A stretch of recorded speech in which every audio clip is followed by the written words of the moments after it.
نبی صلی اللہ علیہ وسلم نے یہاں پر میاں بیوی کی یہ باتیں سنی تو آپ ہنسنے لگ گئے، اور آپ نے ان کو پہچان لیا۔ ابو سفیان کو تو پہچانتے ہی تھے، ہند بنت عتبہ کو بھی آپ نے پہچان لیا، کیونکہ آپ کو نہیں پتا تھا کہ وہ عورت آئی ہیں۔ تو آپ نے فرمایا انک لہند، آپ ہند ہیں؟ تو اس نے کہا ہاں نعم۔ فاعف عما سلف یا نبی اللہ عفا اللہ عنک۔ جیسا کہ صاحب الرحیق المختوم علامہ صفی الرحمن مبارک پوری رحمہ اللہ نے ہند بنت عتبہ کا جو واقعہ نقل کیا تھا، اس سے پہلے اس کا ہم نے ذکر کیا جنگ احد میں، تو ہند بنت عتبہ نے جو حمزہ رضی اللہ تعالیٰ عنہ کے ساتھ جو سلوک کیا تھا، اس کی وجہ سے وہ اپنی پہچان نبی کے سامنے پیش نہیں کرنا چاہتی تھی، لیکن یہ گفتگو سے، اس میاں بیوی کے درمیان آپسی گفتگو سے آپ پہچان گئے۔ آپ نے پوچھا کہ آپ ہند ہو؟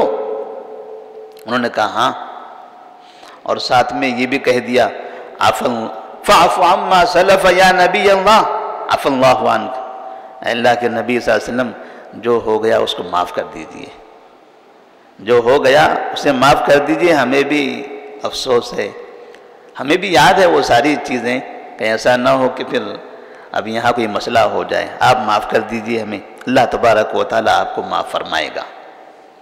اس کے بعد آپ نے تیسری بات کہی ولا یزنین، عورتیں زنا نہیں کرے گی۔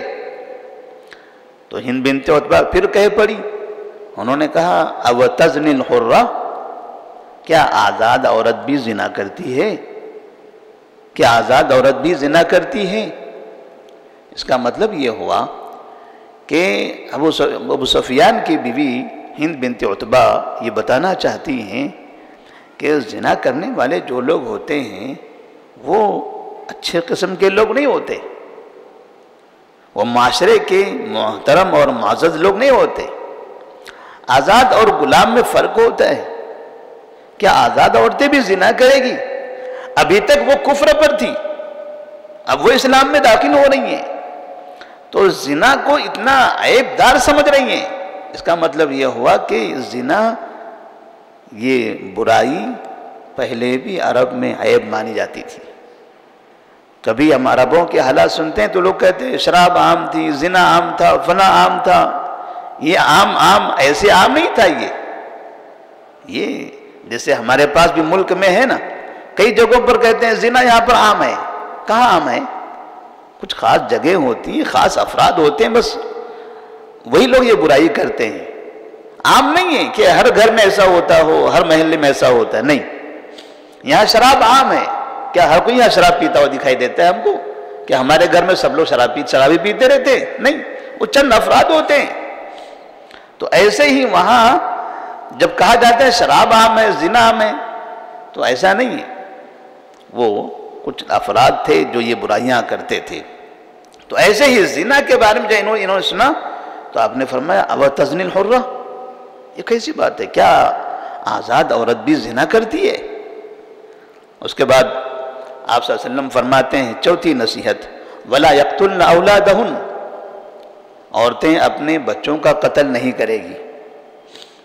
تب یہاں ہند بنت عتبہ کہنے لگی ربیناہم صغارا وقتلتہم کبارا، ہم نے تو اپنے بچوں کو بچپن میں تربیت کر کے بڑا کیا تھا، اور تم لوگوں نے تو بڑے ہونے کے بعد قتل کر دیا۔ ہم نے بچوں کو بچپن سے پالا تھا، بڑا کیا تھا، بڑے ہو گئے تو تم نے قتل کر دیا۔ عمر فاروق رضی اللہ تعالیٰ عنہ نے سنا ہند بنت عتبہ ایسے کہہ رہی ہیں تو ذرا ہنسنے لگے۔ عمر فاروق رضی اللہ تعالیٰ عنہ، نبی کو بھی ہنسی آئی، آپ بھی مسکرانے لگے، کیونکہ ہند بنت عتبہ کا ذہن فوراً جنگ بدر کی طرف چلا گیا تھا۔ جیسے نبی نے یہ کہا کہ اپنی اولاد کا قتل نہیں کرو گی، تو ان کا دماغ فوراً جنگ بدر کی طرف چلا گیا۔ انہوں نے کہا کہ ربیناہم صغارا وقتلتموہم کبارا، چھوٹے تھے، ہم نے ان کو تربیت کر کے پال پوس کے بڑا کیا تھا، اور جیسے بڑے ہو گئے تم نے قتل کر دیا۔ تو اصل میں ابو سفیان کے ایک بیٹے حنظلہ یہ جنگ بدر میں قتل ہوئے تھے، تو ہند بنت عتبہ ان کی ماں ہے، تو اسی کی طرف انہوں نے اشارہ کیا کہ ہم نے بچے بڑے کیے اور آپ نے قتل کر دیا۔ تو حنظلہ ابو سفیان کے بیٹے کافروں کی طرف سے مسلمانوں پر حملہ کرنے، ان کا قتل کرنے کے لیے آئے ہوئے تھے، تو جنگ میں قتل ہو گیا ان کا۔ اس کے بعد 5ویں نصیحت کہتے ہیں وَلَا يَأْتِينَ بِبُهْتَانٍ، الزام تراشی نہیں کرو گے، الزام تراشی نہیں کرو گے۔ تو ہند بنت عتبہ کہتی ہیں وَاللَّهِ إِنَّ الْبُهْتَانَ لَأَمْرٌ قَبِيحٌ وَمَا تَأْمُرُنَا إِلَّا بِالرُّشْدِ وَمَكَارِمِ الْأَخْلَاقِ۔ الزام تراشی کرنا بہت برا کام ہے، یہ تو الزام تراشی کرنا یہ بہت برا کام ہے، عیب دار چیز ہے، اور آپ ہمیں رشد اور اچھے اخلاق کی تعلیم دے رہے ہو۔ اور آخری نصیحت آپ نے فرمائی وَلَا يَعْصِينَكَ فِي مَعْرُوفٍ، اور معروف چیز میں نبی کی نافرمانی نہیں کرو گے۔ تب ہند بنت عتبہ نے کہا واللہ ما جلسنا مجلسنا هذا وفي انفسنا نعصیک، اے اللہ کے رسول صلی اللہ علیہ وسلم، اگر آپ کی نافرمانی ہی کرنی ہوتی تو کیا ہم یہاں آتے آپ کے پاس؟ ہم یہاں تو آپ کی اطاعت فرما برداری کرنے کے لیے حاضر ہوئے ہیں۔ آج ہم یہ عہد کر لینا چاہتے ہیں آپ کے ساتھ کہ ابھی تک کے جو ہماری زندگی گزری ہے سب خراب تھی، ان سب سے ہم توبہ کر لینا چاہتے ہیں۔ اب یہاں مکمل طور پر اپنے آپ کو ہم آپ کے حوالے کر رہے ہیں۔ اب آپ کی اتباع ہوگی، آپ کی فرما برداری ہوگی، آپ جس طرح سے ہمیں جو راستہ بتاؤ گے ہم اس راستے پر چلیں گے۔